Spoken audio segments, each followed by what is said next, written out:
Yeah, okay, we got it. Hi, this is Shinay Trudeau and Bhavani Maki back for another episode of the Yogi's Roadmap podcast.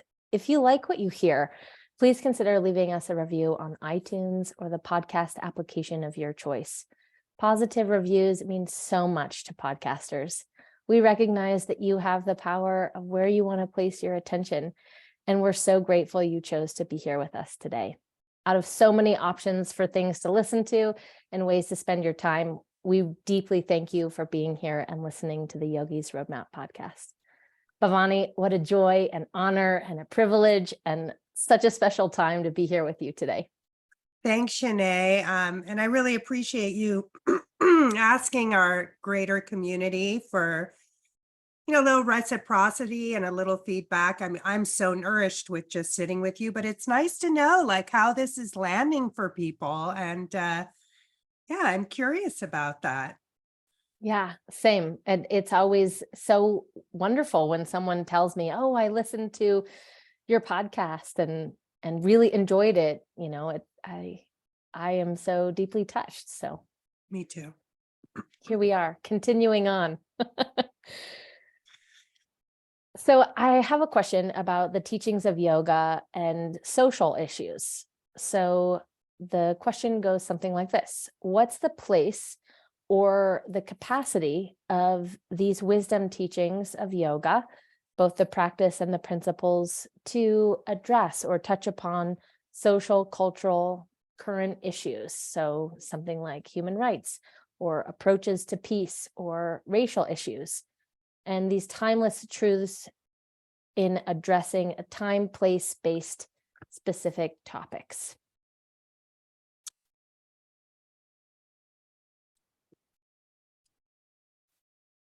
Well, you're right on point here. And also timing is everything. The sutra we just explored yesterday in the Yoga Sutra Mentorship 222. Kritatam pratinasyam apyanasyam tadanya sataranatva. And it speaks about the difference between being awake and being someone who's asleep. And we can think of being asleep as like all these layers, these shrouds of confused priorities, not really knowing what we can expect from the world, what we can offer the world, and what we're doing here. And by, sifting through this stuff, we're doing it somatically. So much is based on our like superimposing our agenda onto others that we lose touch with their needs and we're out of touch with our deeper needs. And that we're not just investing in what's attainable in the world, but the sense of felicity, the sense of camaraderie, and being attuned to other people's changing needs. So on a very practical level, that's how yoga is helping us to, see where we have maybe overreaching ideals or even underreaching ideals, to see where we've disconnected ourselves in this hyper ambitious culture. So certainly, yeah, and then it was such a poignant insight in that sutra. I think it was Venkateshananda who says, how do we break off contact with pain, particularly unnecessary pain? And he says, you have to keep it close. You have to keep it close, but not so that it completely consumes you where you're living in your pain body, but understanding that like people are struggling.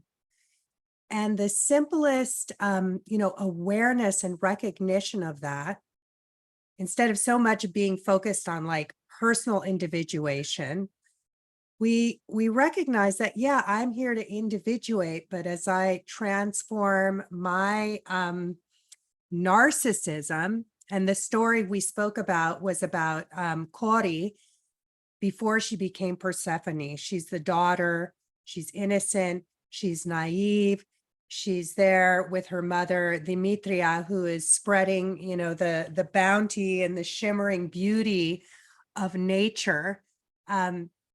that she's sitting there completely intoxicated with this narcissus flower. And up from the earth just cracks open and swallows her. And there's Hades with a herd of pigs. And it's like sometimes the bottom falls out for us.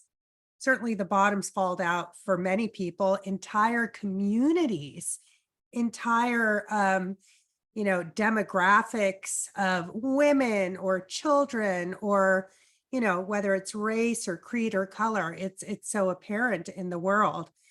And the imagery there of the narcissus flower, it's the same root as nekro, which in Greek means dead, and it means stiff. So we learn to respond. We learn to expand our sense of self to include others.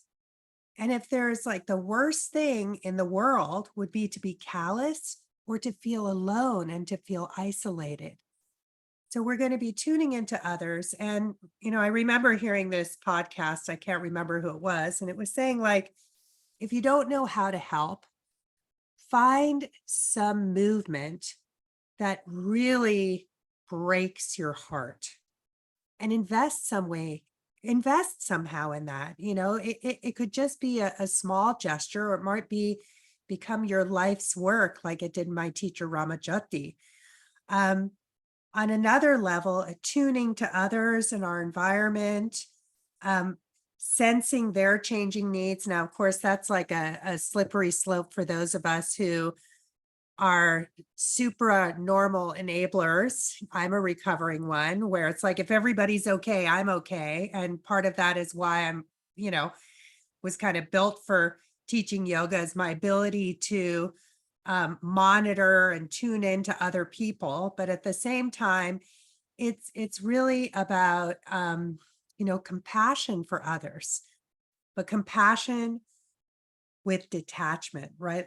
Compassion is love with detachment. And that's the Dalai Lama's definition of that. So without, losing our sense of capacity, our sense of wholeness, our ability to help. I mean, none of us are the savior. That creates a messiah concept, but that we can help one another.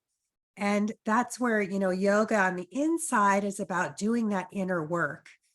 And it's like, it's not easy. It's not easy to figure out what your purpose is, because needs are changing. Your needs and the world is changing. But by developing that capacity to sit with ourselves, what am I running towards? What am I running away from? To put a face on it, to put a name on it, and to really sit with those feelings, then we develop the nervous system, the ventral nerve of the polyvagal system, which is where we're pack animals, and we can work together. So it very much, and when I've referred many times to the Gita, in the Gita, Krishna tells us to be proactive, like go out there and fight. In the Yoga Sutra, it speaks of ahimsa as being the first element of how we show up in the world, that it's our natural condition to be concerned for the welfare of others. I mean, it's all for one and one for all. When we isolate is when things become dead.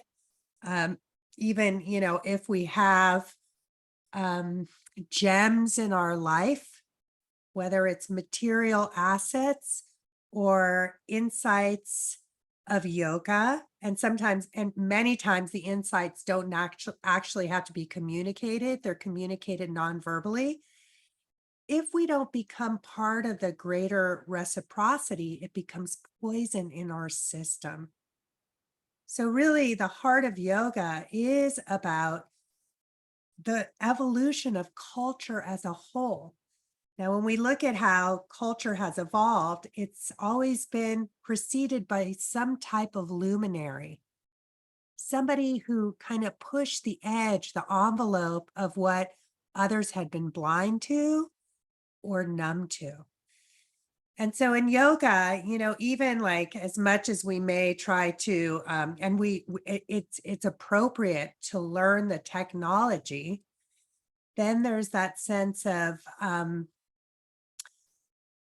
when we go into a place of lawlessness, we go into a place of spontaneity, we allow the seeds of creativity to shake within us, to push forth, and to move in a way that is unpremeditated, unlogical, in which we allow that loving nature to shine. And we want to create this, intense beauty in the world. We want to be part of it, and we want to behold it together. So sometimes even being proactive means saying nothing, but really allowing those who don't have a voice to be heard. In ahimsa, it speaks particularly about protecting, and we can think of protecting as harboring or holding space for those who don't have a voice, for those who can't even speak, the innocents. Maybe they're small children. They don't have the capacity to navigate the complexities. They have the raw stuff of their feeling, and you can see where it's eating them from the inside out. I really noticed this with my child when Nico was in first grade and he was being bullied by an older kid, and he wouldn't even speak about it. When I picked him up from school, this child who was normally so felicitous and loving and spontaneous, he was completely contracted and angry. And it took a long time to get it out of him. But this kid was threatening him. And from Nico's perspective, it was because Nico was doing something wrong. And it was such a stark, like a razor blade moment for me, reflecting on my own growing up and the abuses that I suffered. That's what innocents do. It's like, well, here's this person who's a god, who's older than me, who has more experience. There must be something wrong with me, that I'm not deserving of their respect.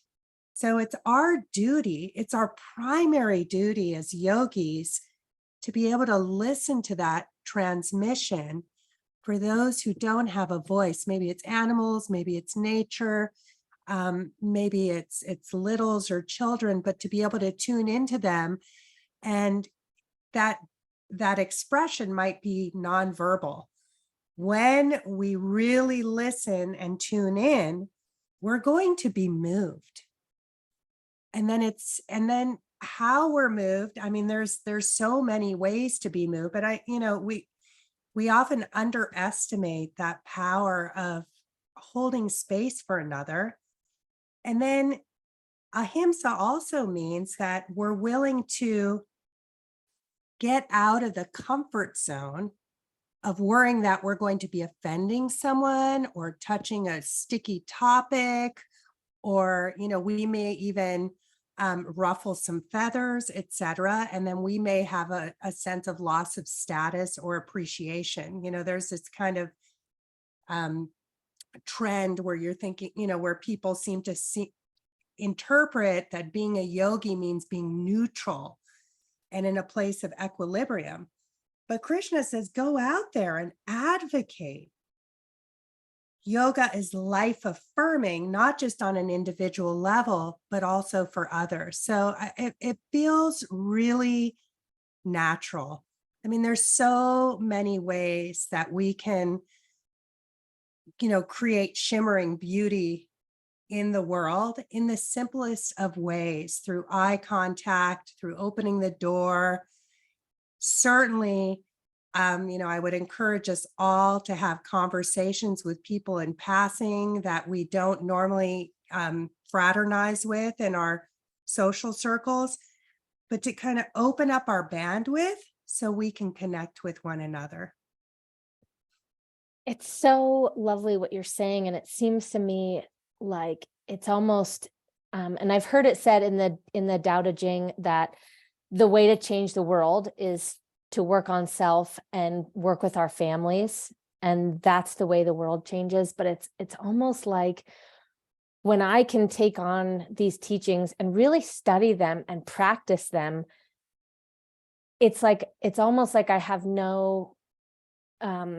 there's no space not to then engage with the world. And, maybe I become an ascetic later in life, but it's like, my path as a householder and as a person who works in the world, it's like the invitation is to really take these on. And from my own practice of them, it's like, that's how then I engage with the world. Yeah, and I'm glad that you mentioned you went beyond just working on the inside, because some people get stuck there. Well, the best thing I can do for others is work on myself. Yes, that's true to a point. But again, we can get lost in the narcissism of that.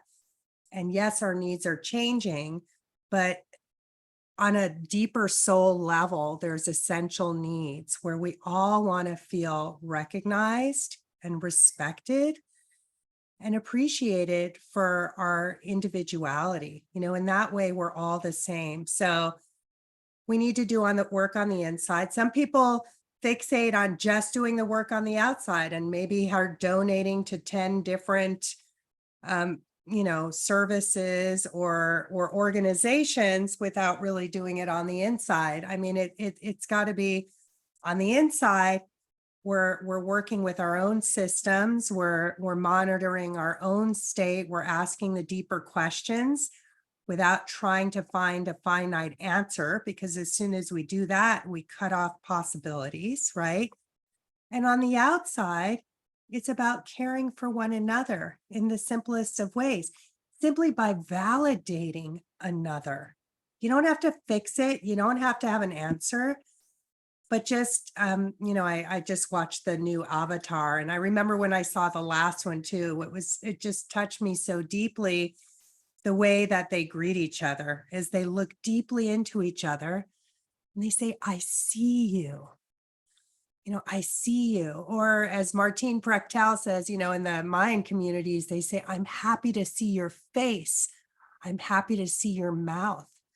It's like, oh, I'm happy to feel into your heart. Mm. And that can give somebody enough validation where there's a whole cascade that occurs afterwards. But if we're confused about it, it's like, just getting out of our own little private universe and stepping into the world. Pick up a piece of garbage, open a door for somebody, do some like quote unquote random act of kindness, and we can show up for each other. I'm so glad you said that, because I've often, it's that edge of like, yeah, I have to manage my own energy over here and, work with my mind. And, and at the same time, it can get very sometimes implosive, right? And so that's, just the invitation. It's like to make eye contact, to hold the door, to, pick up a piece of trash, and to give those kind of subgroups like nature or children or the very elderly a voice. That is so powerful. It is, and even the simplest thing of like offering somebody acknowledgement, like, wow, that hat looks so good on you. I love you in that hat. Somebody you don't even know, but like something like that can just really lift somebody up. So, yoga is abhyasa, the practice of checking the downward pull. How can we lift each other up? And especially when we lift the bottom up, everybody's lifted up. And you often say that yoga is relationship, and that's where it shows up. And for me, when I first heard you say that, I was like, yes, yes to that. I don't exactly know what that means or how to do it specifically, but there's something in the way I am, yes, with myself, but also, with my intimates, with my husband, with my family, and then with perfect strangers. That's it. I don't know if this is tangential, but something that came to heart is, we have these pristine, glossy ideas of what yoga means, but yoga means is that you don't always have to feel good about yourself. And Patanjali, he reiterates this many times, like these are things we should struggle with. These are things that are pulling on us. And sometimes it feels so big that we might feel immobilized, but then to really just be like, wow, I am feeling, and that's powerful. And then to let go again of like, how I'm going to do this, the construct, what am I going to choose? It's going to find us, and so what Satchitananda gave in his translation of Sutra 222 was, when you stop chasing after the world chases after you. And that's where it's like, okay, I need some help. And that becomes that's something my mother instilled in me really young, which I'm very grateful for, was as a guest, the first words out of our mouth, we were trained, was to say, how can I help? And that's pretty that's where we reveal our magnanimous nature. And then for those of us who are being asked that, to allow the other person to help, even if we don't necessarily need it. It's that sense of reciprocity. We're really a bigger tribe of beings. We truly are connected. And in opening ourselves in that way and showing up for each other, um, then we can lean into that collective felicity.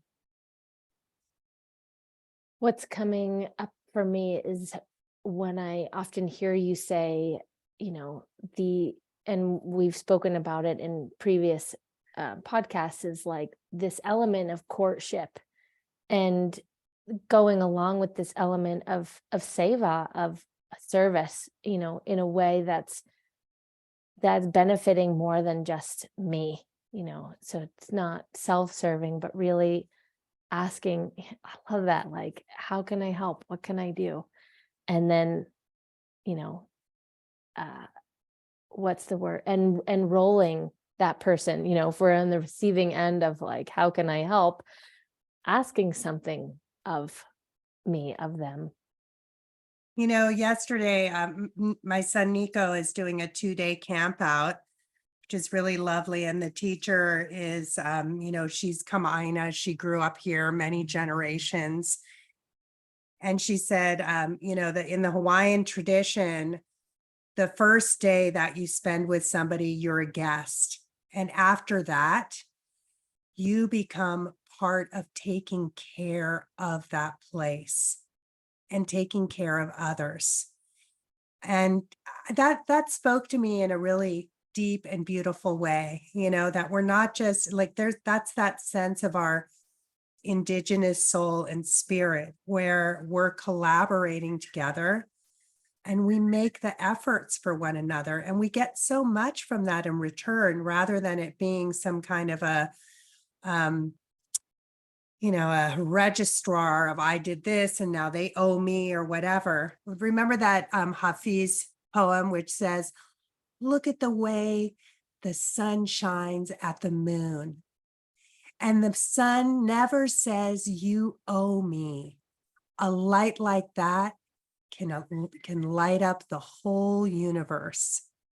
So it's really, paying attention, being aware, how we enter a space, how we can affirm and validate, and it's like our glowing reflection is what really illuminates a space for one another. So we're talking on really basic terms, if people are feeling motivated, especially if you're obsessing, which is the nature of the mind, right? Is we're obsessing over our own stuff, and definitely family. You might not actually be able to work it out with family.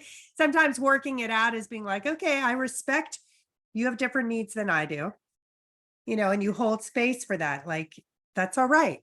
Um, but that we can, I forgot where I was going with this, but You said we were, yeah. Now I remember that, like, there's always somebody who needs something. You know what I mean? We can step out of ourselves. So seva and service has always been a huge part. I mean, all of yoga, it's like, okay, now I'm liberated, whatever that means. Okay. We know that's like, yeah, wait 5 minutes. Okay. Or whatever it is. But really, what liberation means is that you're free to function. You're free to function. You can go where you're needed. You understand that, like, but that even that sense of like being able to uplift someone else, that's what brings you more lasting joy.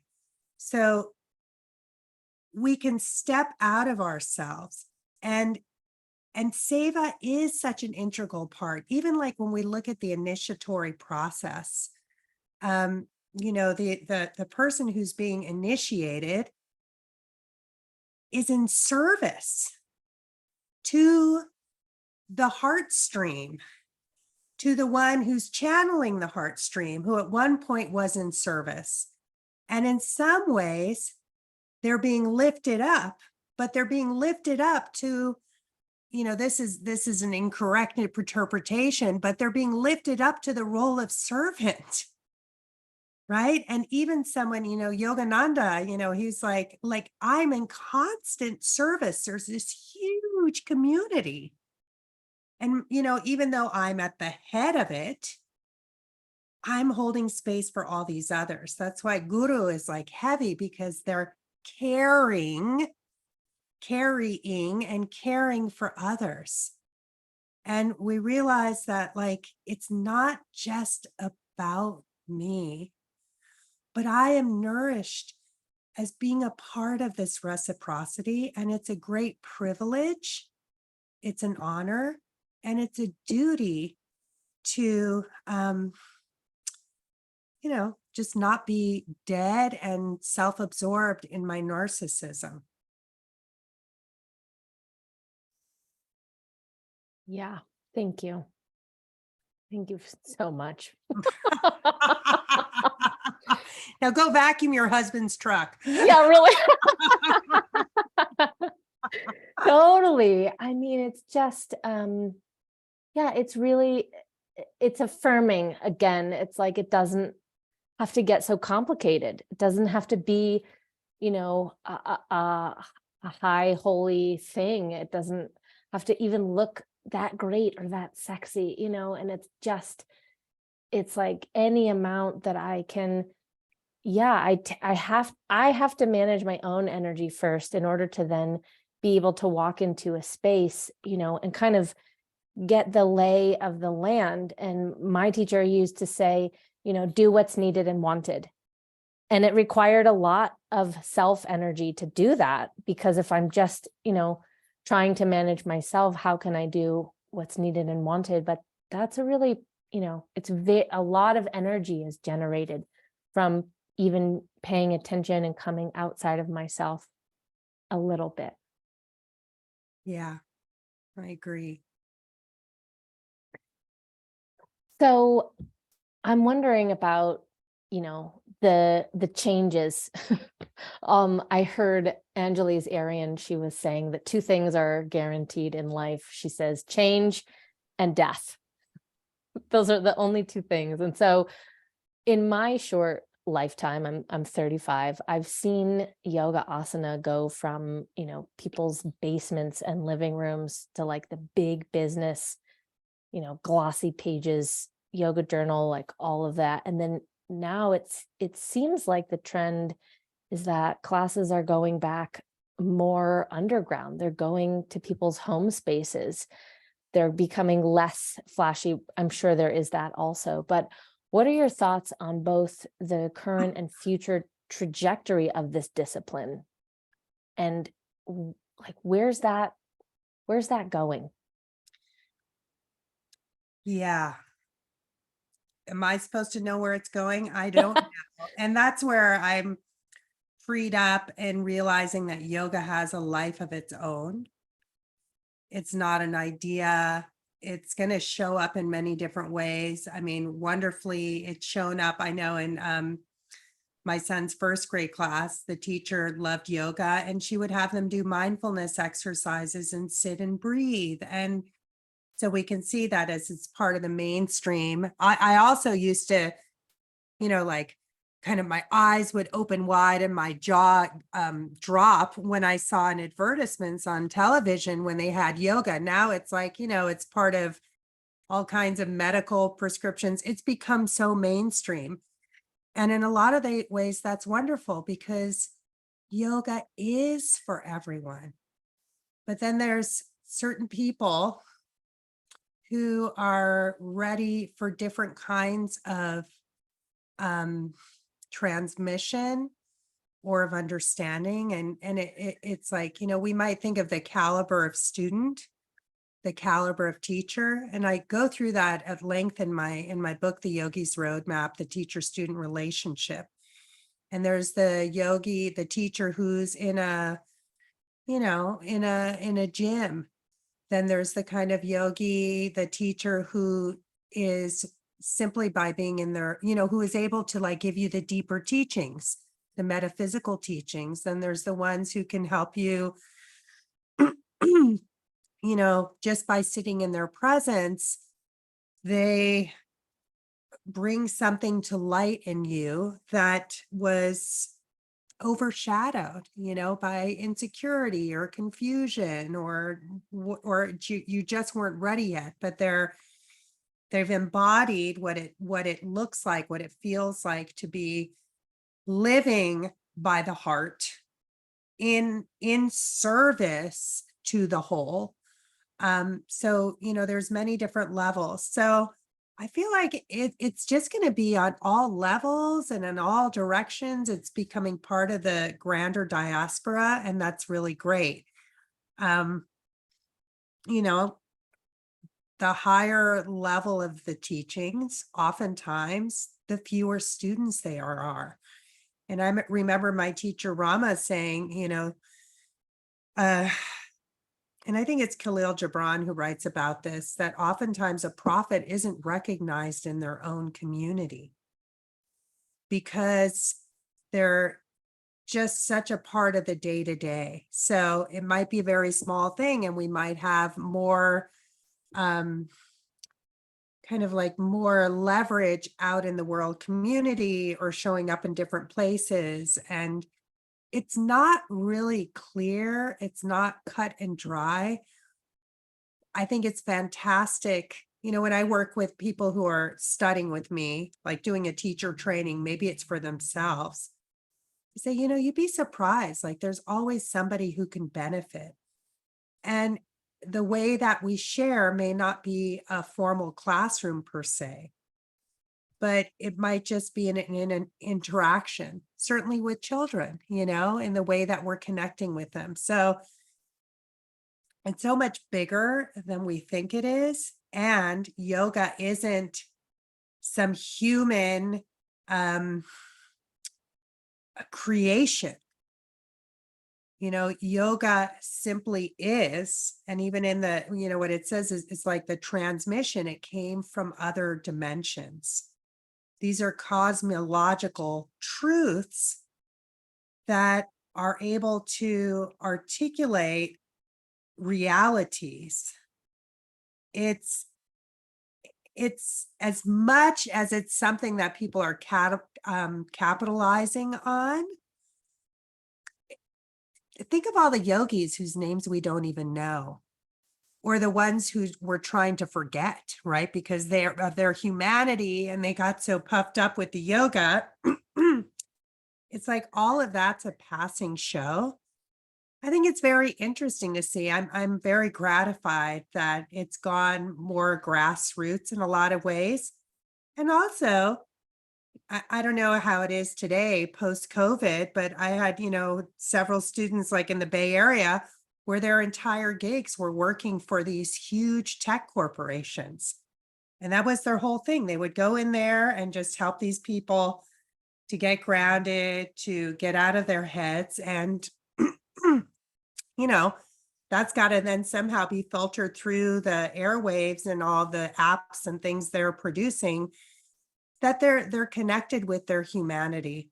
So I don't really have a clear answer for that. I personally, because being a classical, having been raised in the classical tradition, I really hope that the spirit of mentorship continues. And there's so many ways that that can happen. Um, I know for us raising a son and not having family, like having blood family on this island, it's the aunties, it's the uncles, it's the music teachers, it's the canoe paddling coach that fosters that kind of relationship where we're again, this kind of turns back to that first question. It's like we take each other on and we care for each other. The relationship that you and I have, it's um, so transcended a teacher-student relationship. We have so much love and respect for each other. You're closer than close. It's a beautiful thing. So if we, were to switch out the word yoga for love and for showing up for each other, and that we're part of this bigger family, that you know even though it's, as the Buddha says, one eye is crying, like when you're in pain, I care about you, I'm carrying you with me. And I'm also carrying like what's the beauty that is radiating beyond those struggles, which are natural struggles and part of our growing from a little seed into a germ into a flowering tree. um, that's really the spirit of yoga.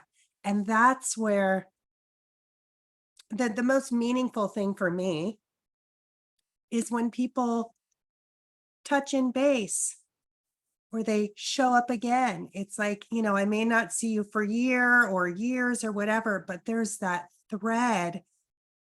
And that feels so good, that it's because so much of life is like finding meaning making, like what can I do that's meaningful and what brings meaning to my life. And then when we bring that to each other, this is where the yoga it just becomes so full and so rich. And as Venkatesananda says, then the practice slips through your fingers, Yeah, I'm going to get on the map, because if I don't, my liver gets loaded, I get grumpy, or my neck hurts or whatever. But like, that's just almost like brushing your teeth. It starts to diffuse all of those ideas and concepts. Yeah. Say more about the mentorship piece and about that. Yes, we acknowledge that the times are always changing, but this way that we can uphold the traditional aspects of yoga.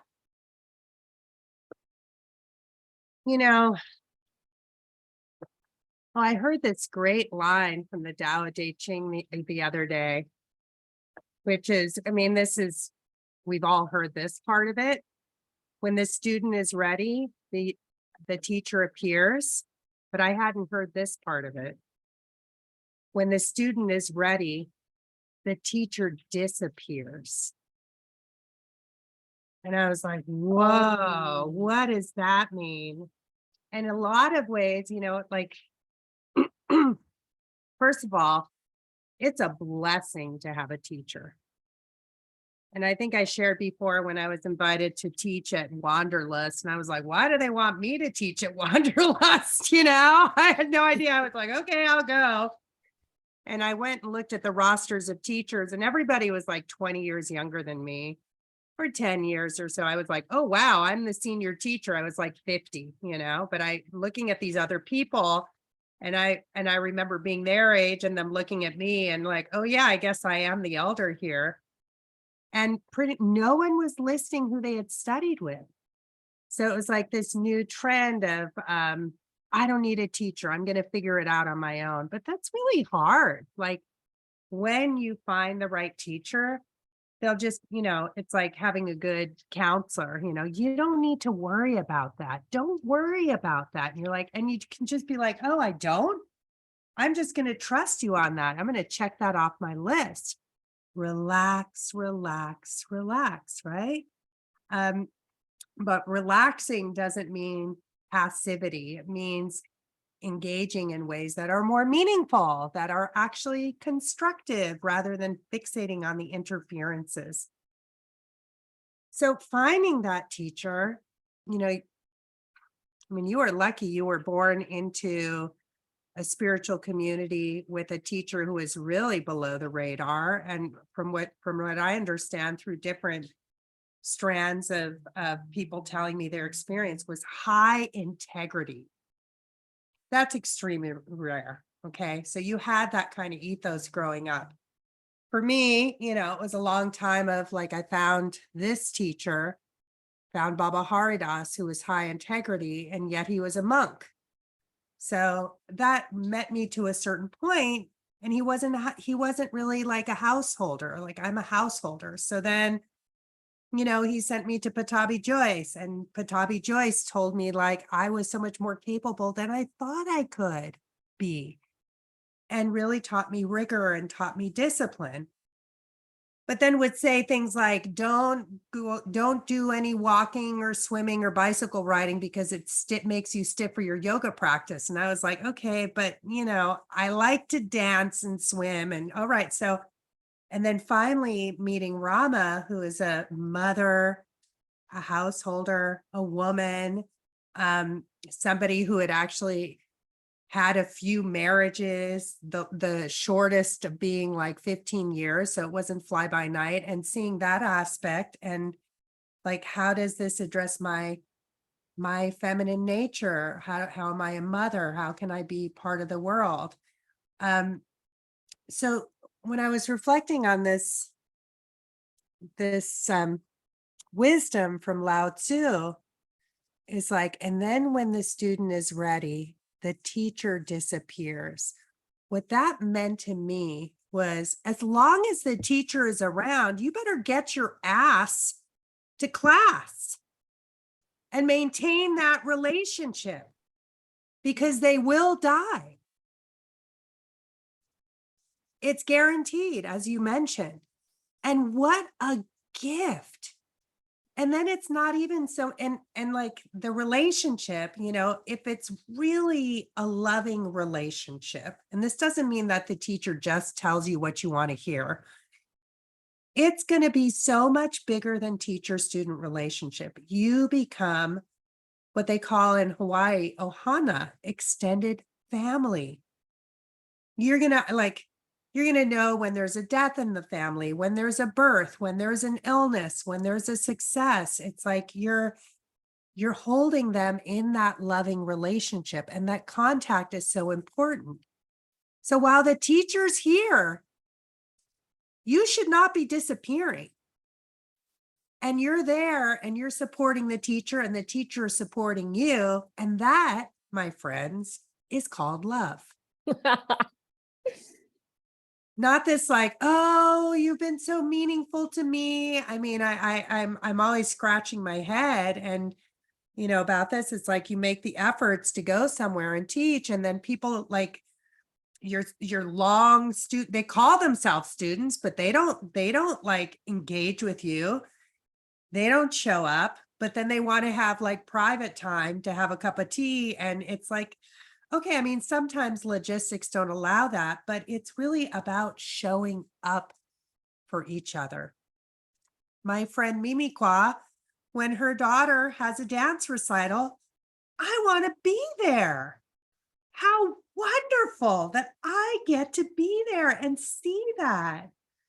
I mean, that's an amazing thing, that we show up for each other. Yeah, that. All of that. I mean, Oh, it's not about even showing up for each other, but it's that sense of communion. When we come together, that drala, it's not even just ordinary magic, it's extraordinary magic. Because wow, it's like, think about it, your long lost friend and they're coming to town. You're gonna cross things off your schedule. You're gonna make the trip to the airport. You're gonna embrace them, maybe in Hawaii, you put a lei around their neck and or in India, you adorn them with a shawl or something. And it's that celebration of that loving connection. I mean, what's better than that in life? Be alone. nothing. To be alone, figuring it out on your own? Good luck with that. Yeah, that is so powerful. When the student is ready, the teacher appears. When the student is ready, the teacher disappears. And then honestly, when they disappear, you're like, I'm not ready. Right? Yeah. Yeah. Any In last, yes. Yes, any last words? Yeah. For now. I shared, and I never found this in the sutra proper. So this is where, I mean, I have all these books and all these things, and I've really learned to touch my intuition, to get in touch with it, where it's like, okay, I feel like this book has something, and I'll pull it off the shelf. So I had to weave these strands together. First word, first sutra, ah, ta, sigh of relief.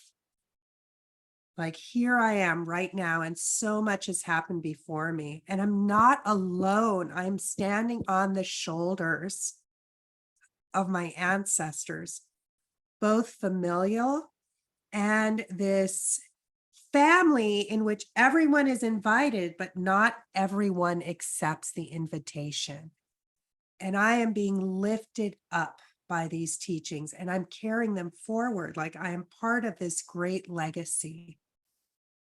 And then the word anatta, this isn't in the sutras, but it's clearly part of it. And we know the prefix an means without, or un, or non, or not.